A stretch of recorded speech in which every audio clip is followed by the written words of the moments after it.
A paz do Senhor, meu irmão. Mais uma vez estamos aqui para mais uma pré-aula aqui da nossa Escola Bíblica Dominical e hoje vamos falar da lição de número 8. Estamos falando nesse trimestre sobre mordomia e a mordomia dessa lição nós vamos tratar sobre a mordomia do tempo. É isso que a gente vai tratar no dia de hoje. E aí você vai acompanhar o título da lição, que é a mordomia do tempo, e também o texto áureo, você pode estar lendo aí em Efésios, capítulo de número 5, versículo 15 e versículo também 16, que a gente vai estar abordando mais em tópicos mais para frente, sobre o detalhe sobre este capítulo e estes versículos em específico, não é?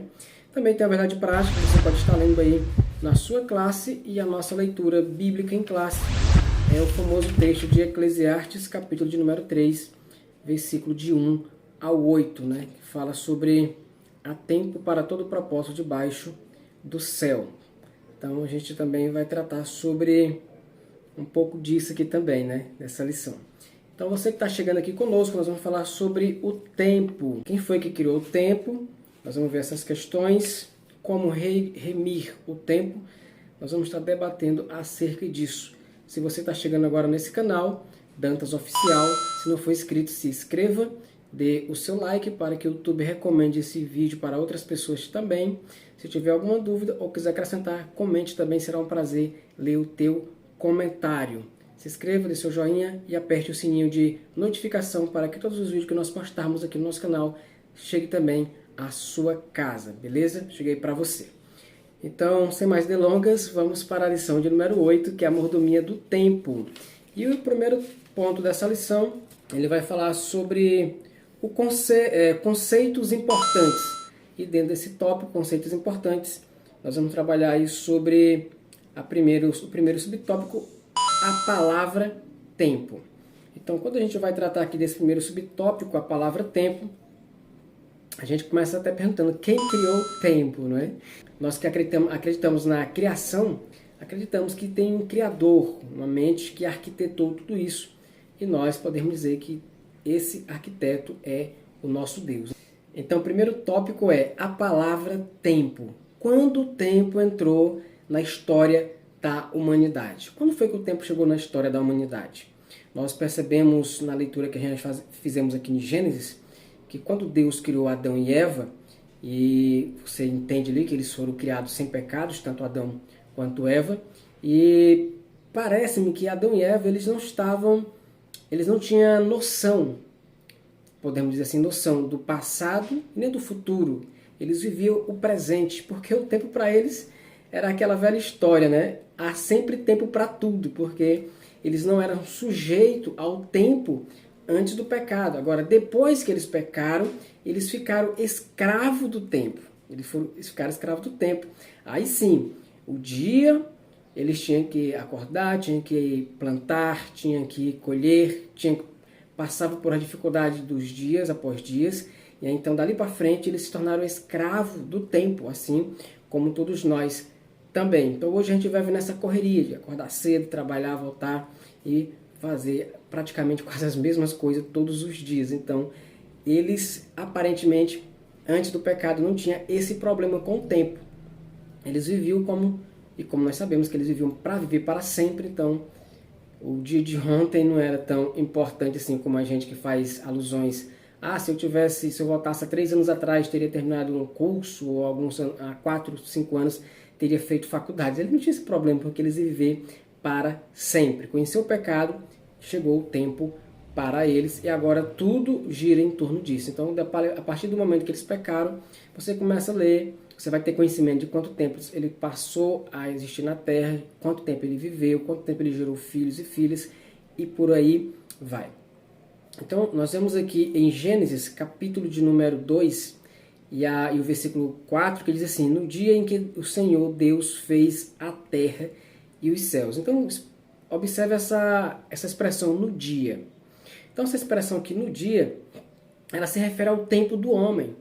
Então, que outra maneira Deus ia falar uma linguagem do nosso tempo, né? No dia. Então, quando a gente vai usar essas expressões, no dia que o Senhor fez os céus e a terra, ali já entra o tempo do homem, que nós vamos estudar aqui um pouco mais à frente. Nós percebemos aqui na vida de Adão e também muito tempo para cá, que a história ela foi contada a partir da perspectiva do homem, porque na nossa mente, na mente humana, nós trabalhamos melhor com a definição de tempo que se pode medir, que se pode contar, não é?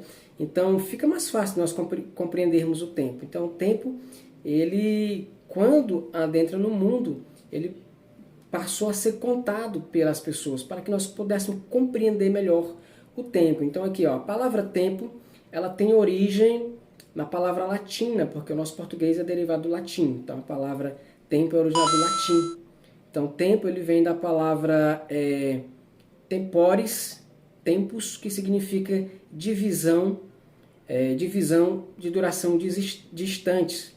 Aí nós vamos ter dia, mês, anos, minutos, segundos, milésimo de segundo. Então quando se refere a tempo, se refere a essas divisões de tempo. Então tanto a religião como a ciência, a filosofia, eles tentaram definir ali o que era o tempo, não é?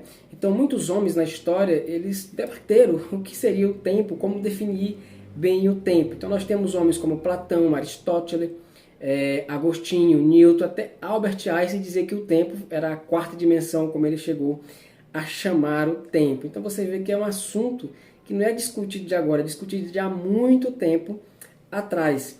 Então alguns milênios antes de Cristo, o homem começou a observar em torno de si, né, como o clima mudava. Então nós temos aí inverno, verão, outono, tempo de plantar, tempo de colher, e tudo isso foi ficando perspectivo ao homem, ao ponto de chegar uma época que o homem teve que ter uma simetria, uma forma métrica, uma forma de contar, de medir o tempo para que fosse mais compreendido. E isso é importante para a civilização humana, porque você pode até perceber que hoje nós temos a previsão do tempo. Será se vai chover? Será se não vai chover? Então é importante que o homem conheça o tempo.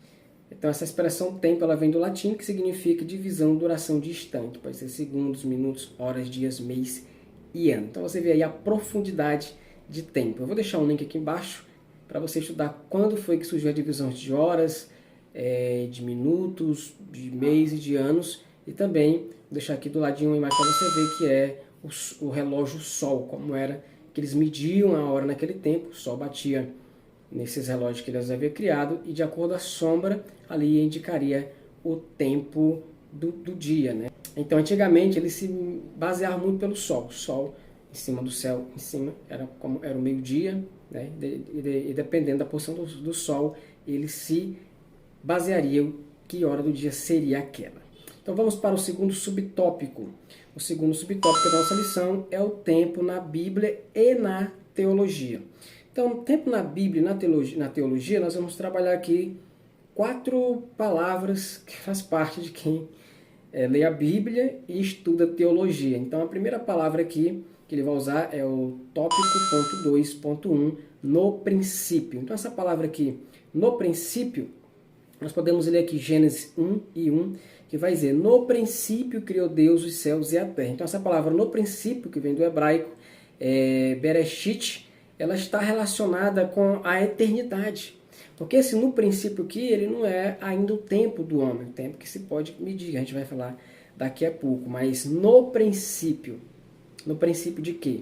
Não dá para nós determinarmos em que momento do tempo. Foi no princípio, ou seja, em um momento da eternidade, Deus decidiu criar o que nós conhecemos hoje como mundo e o tempo que nós somos sujeitos, eu e você. Então, no princípio, Bereshit, está relacionada à eternidade, algo eterno, algo que está fora do tempo, que nem tem começo e nem fim. Então é daí que vem a palavra no princípio, e João também vai falar isso em João 1:1. Diz que no princípio, ou seja, na eternidade era o verbo, e o verbo na eternidade era Deus, e o verbo estava com Deus.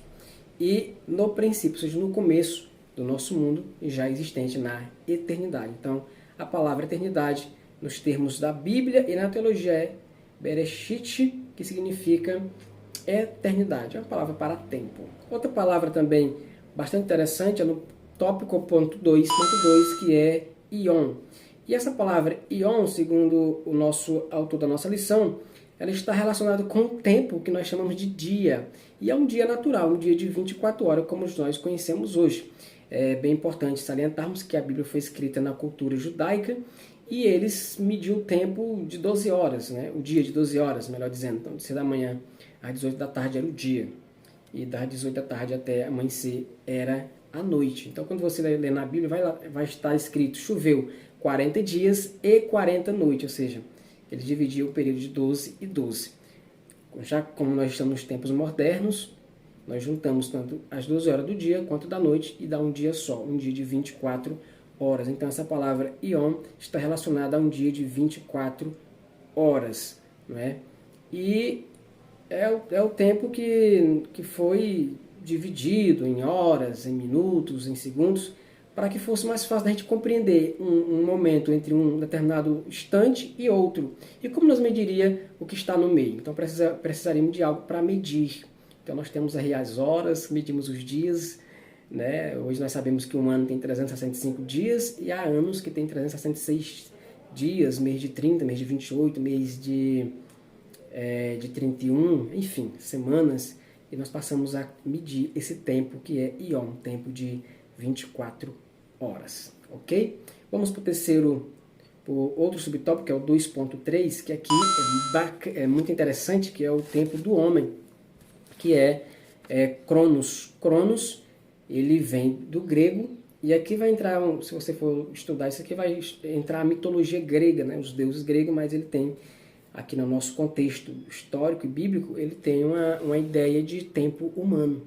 Porque Cronos, se você prestar atenção, muitas palavras derivam dessa. Então, cronômetro, a própria palavra metro, então a raiz vai vir de Cronos, porque é algo que se pode medir. Então, Cronos é um tempo que se pode medir, é um tempo que se pode contar. Então, você vê que o cientista, quando descobre uma coisa, fala, alguma coisa tem não sei quantos milhões de anos, né? E você consegue medir, a cidade tal tem tantos anos, Babilônia viveu há mais de 1000 e tantos anos antes de Cristo, enfim. Então, o tempo, Cronos, é um tempo que você pode medir, contar, dividir. Então, na teologia é chamado o tempo do homem, né? É o tempo que nós acabamos de falar, que é dividido entre dias, meses, anos, e é um dia também de 24 horas, e é um tempo que nós temos aqui como o princípio e o fim, algo que está medido nesse espaço, é o tempo do homem. O tempo de Deus é um pouco diferente, é chamado aqui de Kairos, que é o tópico 2.4. Kairos é o tempo de Deus, chamado aqui também na teologia. Na cultura grega vai ter outra conotação se você for estudar, mas na teologia é chamado tempo de Deus, porque é um tempo que ele está fora da nossa realidade, da nossa compreensão. É um tempo mais qualitativo, é um momento da eternidade que não se pode medir, é algo que está fora da nossa compreensão. Então, Kairos representa o tempo de Deus. É interessante aqui nós fazermos a diferença entre Kairos e Cronos, porque Kairos, o tempo de Deus, e Cronos, o tempo do homem. Quem criou o Cronos, o tempo do homem, foi Deus. Então, Deus é o criador do tempo Cronos. E é interessante que ele cria, no princípio, ele cria tudo, o céu, a terra, o sol, a lua, as estrelas, todos os astros, todas as galáxias existentes, conhecida ou não conhecida por nós, está dentro desse tempo Cronos. E o Kairos, o tempo de Deus, é um tempo que está fora. E é muito interessante isso, porque Deus ele se relaciona conosco no nosso tempo, no Cronos, mas ele não é sujeito ao tempo. Ele não é escravo do tempo. Ele não é sujeito ao tempo. Por exemplo, quando Jesus saiu da eternidade, do Kairos, e entrou no Cronos, o que foi que aconteceu? Ele se encarnou. Então, ele teve um período de gestação de 9 meses, nasceu, né? Nós temos notícia dele na Bíblia com 12, com 30, com 33, a idade. Então, você vê que ele se submeteu ao tempo do homem.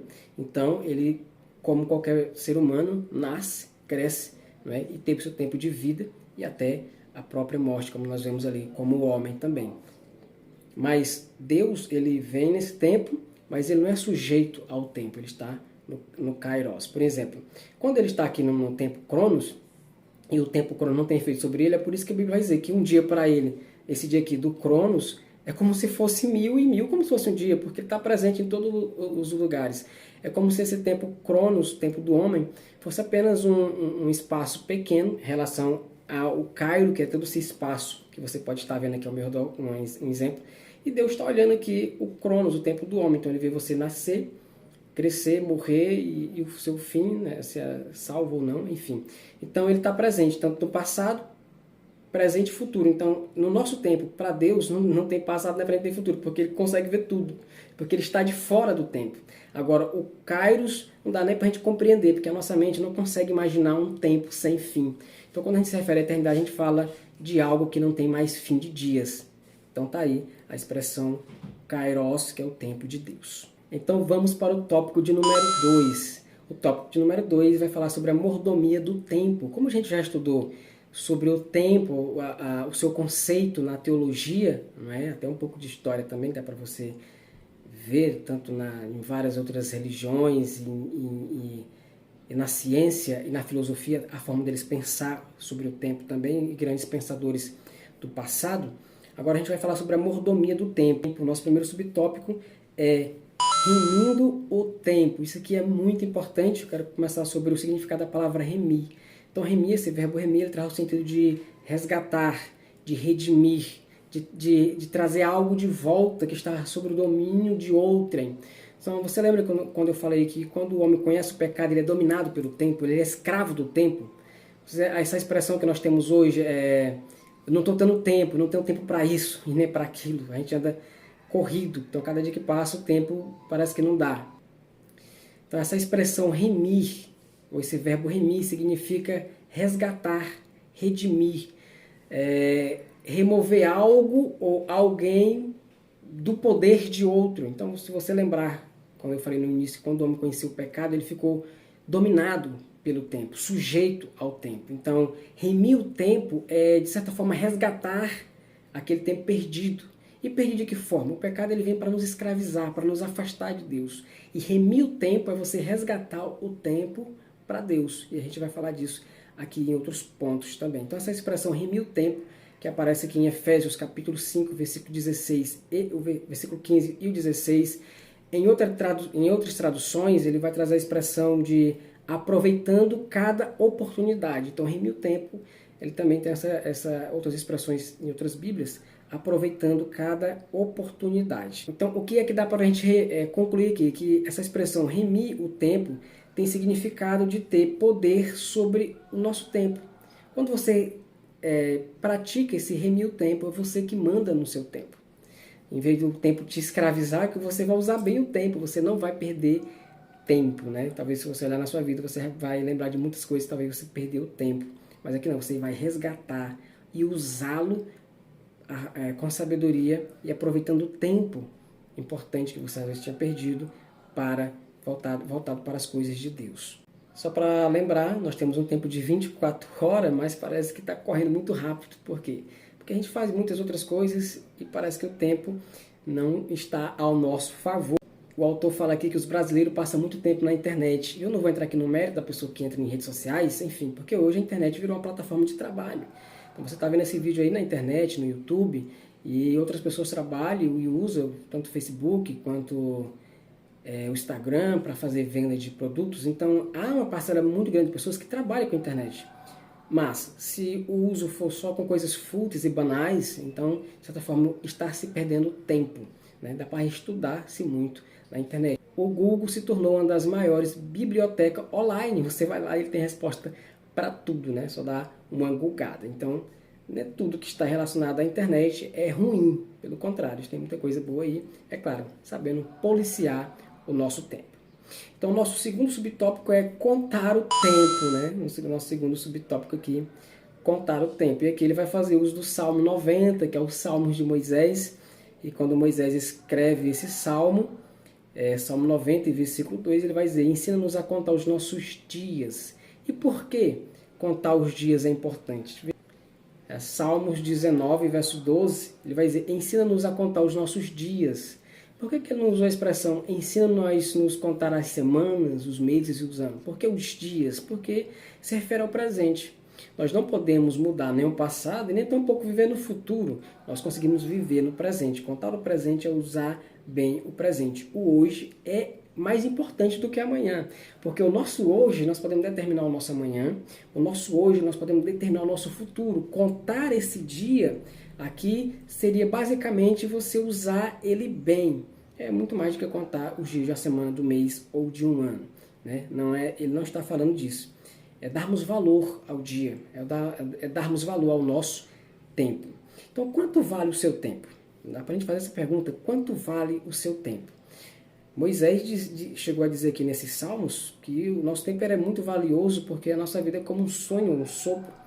E quando se vive muito, 70 anos, e a partir daí ele chama de canseira e fadiga. Então, da perspectiva da juventude, da força, da saúde, não é muita coisa que a gente tem, né? Nós temos aí até 70 com muita robustez, como ele diz, ou então fadigas. Então a vida é muito curta. Então ele chama a atenção para nós olharmos e avaliarmos os nossos dias. Se você tem avaliado seus dias de vida, o seu tempo, então é momento da gente pensar nisso, né? Dias contados refere-se a dias aproveitado e dias não contado nesse sentido é dias desperdiçado, é onde você não aproveitou nada. Quantos dias nós temos perdido da nossa vida, né?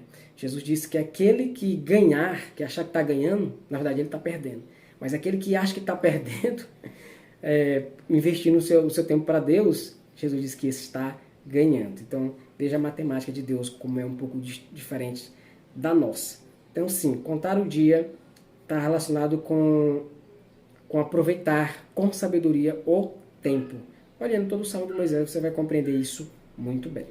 Então, vamos para um outro ponto da nossa lição, a prestação de contas. Vixe, veja aqui, prestação de conta. Então, você vê que vai chegar um momento que todos nós havemos de prestar conta, ou haveremos de prestar conta a Deus. Aqui não é um trono branco, aqui nós estamos falando de mordomia, estamos falando para cristão, para pessoas que são crentes e que vão prestar conta do seu tempo para Deus, porque somos mordomo do tempo. Então aqui nessa prestação de conta, dá para a gente citar aqui Eclesiastes capítulo 12, versículo 14, que ele vai dizer assim: porque Deus há de trazer o juízo, toda obra e tudo que está encoberto, que seja bom ou que seja mal. Então você vai ver aqui uma prestação de conta com Deus do que está encoberto.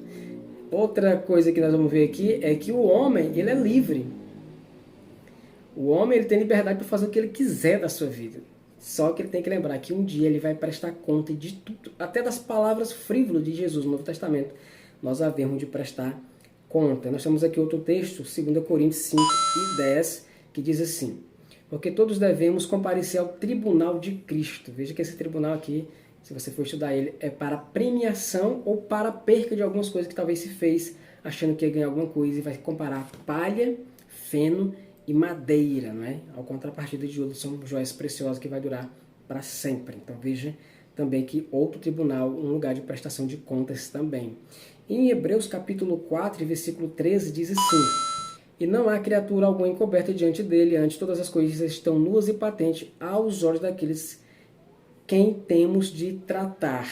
Veja que nós vamos um dia ter que prestar conta de tudo. E como é que anda o nosso tempo? Como você tem aproveitado as oportunidades? Você vê que Paulo ele aproveitava a oportunidade para tudo. Quando ele achou um lugar que as pessoas eram muito devotos e que tinha vários altares, ele achou um lugar ali que tinha um nome que não tinha nada escrito, era um Deus desconhecido. Ele aproveitou o tempo e disse aqui é o Deus que criou os céus e a terra. Então você vê como ele usava muito bem o tempo. Ok? Vamos para o terceiro ponto da nossa lição, que é como aproveitar bem o tempo. Então aqui é a lição mais prática, que está relacionada a mim e a você. O nosso primeiro subtópico é usando o tempo para Deus. E aqui ele vai trazer dois subtópicos dentro desse subtópico aqui, que é 1.1. Ele vai falar na oração, usando bem o tempo para Deus na oração. E aqui dá para nós citarmos aqui o Salmo 55:17, que ele vai falar que de tarde, de manhã e ao meio-dia orarei ao Senhor, e ele vai dizer que Deus o ouviria o seu clamor. Então veja que ele orava de tarde, de manhã e ao meio-dia. Então ele fazia as suas orações como era costume dos judeus.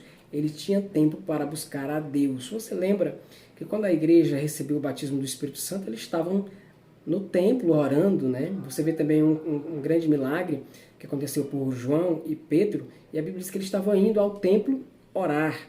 Se você lembrar do momento exato ali que Paulo foi separado, mas Barnabé, Ele estava orando e ouviram a voz do Espírito Santo. Então, a oração é um meio, né, de nós chegarmos à presença de Deus. É por meio da oração. Então, orar é fácil? Obviamente que é muito mais difícil que a gente passar uma tarde maratona de séries ou de filme, que você senta na cadeira e põe o pé em um banquinho e fica ali esperando o tempo passar assistindo aqueles filmes. Mas não, orar requer sacrifício, orar requer tempo, porque, na verdade, orar é uma aproximação com Deus, é um relacionamento que você está criando com o seu Criador. E falando em oração, não podemos deixar de falar de Daniel, um homem que muito ocupado, cuidava de muitas províncias e tinha tempo de orar também 3 vezes ao dia. Como ele estava em Babilônia, fora da sua terra, ele olhava na direção de Jerusalém e para ali ele orava como um judeu sempre fazia. Então, um homem que adorava a Deus por meio da oração. E Jesus disse, orai e vigiai, porque na verdade o espírito está preparado, mas a carne é fraca. Então você vê que a própria vida de Jesus foi uma vida de oração. A oração é uma forma também de nós usarmos bem o tempo, usando o tempo para Deus. Outra coisa aqui também que ele colocou, usando o tempo para Deus, é o tópico 1.2, na leitura da palavra de Deus. É importante lermos também a palavra do Senhor. Então nós vamos ver aqui que o salmista diz, oh, quanto amo a tua lei, medito nela de dia e de noite. Eu costumo pensar, quem muito ama, né, muito está próximo. Se você ama muito a palavra de Deus, então você tem muita familiaridade e lê muito a palavra. Se você ama pouco, então você lê pouco ou conhece pouco. Será se você é do tipo da pessoa que quando você pede para alguém abrir um livro ali de Daniel, você vai para o Novo Testamento? Isso mostra o quanto que você não tem muita familiaridade com a palavra. Então é importante que se conheça bem a palavra de Deus e a lei. Leia ela, né? Pratique o que nela está escrito. Como diz o salmista, escondi a tua palavra no meu coração para não pecar. Eu costumo dizer que a leitura da Bíblia é como se você chegasse na tua casa. Quando você chega na tua casa e você está com a chave errada e você vai na sua fechadura, você consegue abrir a porta com outra chave? Dificilmente, impossível que você conseguir com outra chave, não é? A leitura é mais ou menos isso, é com a Bíblia, ela que dá engate abre essa porta para Deus, a partir da palavra de Deus. Jesus disse que Ele mesmo era a palavra, e a palavra, ela transforma o homem. A palavra livra o homem das trevas, a palavra tira o homem da morte para a luz, da treva para a luz. A palavra é que nos leva para Deus. Então é importante o conhecimento e a leitura da palavra, ler, meditar e aplicar na sua vida. Então é fenomenal usar o tempo para a leitura. É fácil, nos dias de hoje é muito mais difícil. Para ler a Bíblia você tem que destinar um ano para ler a Bíblia de Gênesis e Apocalipse. Mas você pode fazer sua leitura diária, né? Seu sacrifício, sua meditação, que é importante para você aplicar na sua vida, ok? Então vamos avançar.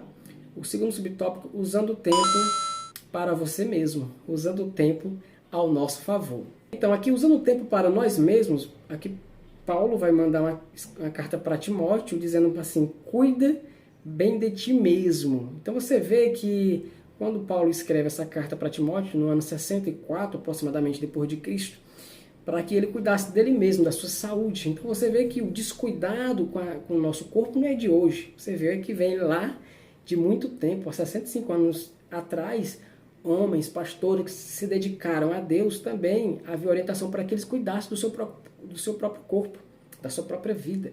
Em vez de cuidar só da vida espiritual dos outros e descuidar do seu próprio corpo, havia uma recomendação, porque já havia esse desgaste também. Olha, cuide bem de ti. Cuide bem da tua saúde. Porque a falta do cuidado da nossa saúde física, não é? Você obreiro, você pastor, seja lá como você trabalha para Deus, mas essa falta de cuidado vai trazer problemas de saúde físicas, ou problemas financeiros, ou educacional, ou emocional, ou até na fé, na mordomia de tudo. Porque se você se adoecer para tratar os outros, você também com a sua doença acaba afetando outros. Então é importante aí você cuidar de si mesmo. Então você vê que no tempo do homem, esse tempo Cronos, que nós experimentamos as 3 dimensões do tempo, tanto o passado, o presente e o futuro. Então a nossa mente nos faz remeter ao passado. A nossa imaginação nos leva ao futuro, mas a nossa percepção faz nós viver o presente, nós percebemos o que está ao nosso redor. Então você comece a olhar o que está acontecendo com você, porque a busca é muito mais... Porque a busca da palavra de Deus, ela tem um benefício próprio, né, da nossa salvação, e além da gente conseguir salvar outras pessoas, ou mostrar a palavra para outras pessoas, mas em função disso nós temos que cuidar da nossa saúde física, mental e espiritual. Então você vê, falando aqui de tempo, quanto que o tempo ele é... A gente vê essas 3 dimensões do tempo e a gente tem que ter muito cuidado com ele. Alguém escreveu dizendo assim, que o tempo ele é lento para quem espera, mas o tempo é veloz para quem teme, e prolongado para quem sofre, e curto para quem se diverte. Mas diz que o tempo não passa para quem ama. Então quando se faz aquele que se ama, aquele que se gosta, o tempo parece que ele não passa. Então, aproveitando bem o tempo, cuidando de si, é fazendo o que você gosta, fazendo o que te faz feliz. Então isso é muito importante também. Vamos aqui para o terceiro subtópico. Use o tempo para a sua família. Usar o tempo para a família é algo que está apertado nas nossas agendas, não é? Você vê que hoje, devido ao trabalho, você acorda cedo, o filho vai para a escola, você volta meio-dia, tem o seu horário curto de almoço, volta de novo, o filho fica com a babá, ou enfim. Então você vê uma grande dificuldade de se juntar. E às vezes quando se junta, qual é o problema? Todo mundo com aparelho de celular, navegar na internet, às vezes não há mais comunicação. Então o importante aqui é que haja uma programação para que se faça atividades juntos, sem que haja interferência da internet, de mídia essa ou aquela, ou que mesmo que seja uma atividade em família, ou assistindo, mas que seja ali, que dê para todos aproveitar o tempo. Aí vai entrar muitas outras coisas, né? Como viagem, como passeio, como cuidar um do outro, bater papos, enfim. Está relacionado a usar o tempo com a família. Ver o crescimento dos filhos, saber como estão na escola e por aí vai. Então cuide bem da sua família. Até a Bíblia diz, se você não cuida dos seus, é pior do que o infiel. Então veja que não é só cuidar da família dos outros, cuide da sua própria família também, como disse o homem de Deus. Eu e minha casa serviremos ao Senhor. Por quê? Porque ele cuidava da sua família. Então, ele tinha tempo para a sua família, então também tinha tempo para Deus. Veja que Davi perdeu a sua família porque não tinha tempo para família. Então, se você tiver tempo para Deus e tempo para a sua família, você vai ser um Noé, que mesmo tendo na arca, você vai entrar com sua família, porque ela estará do seu lado, ok? Vamos para avançar mais um pouco.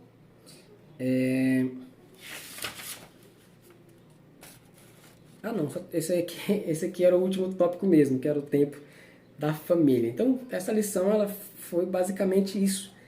Falar do tempo, a mordomia do tempo, a origem da palavra e como redimir e aproveitar contando bem o tempo. Eu espero que essa lição ela venha agregar mais conhecimento na sua vida e que você aplique muito bem isso na sua sala de aula, usando aqui os nossos conceitos e agregando com o seu estudo, ok? Eu espero que essa lição tenha sido satisfatória. Se for, dê o seu joinha, comente se você quiser e acione o nosso sininho de notificação. E se não for inscrito, se inscreva. Eu reforço mais uma vez, se você não for inscrito, se inscreva no nosso canal, ok? A gente se vê no próximo vídeo. Shalom, Deus abençoe a todos.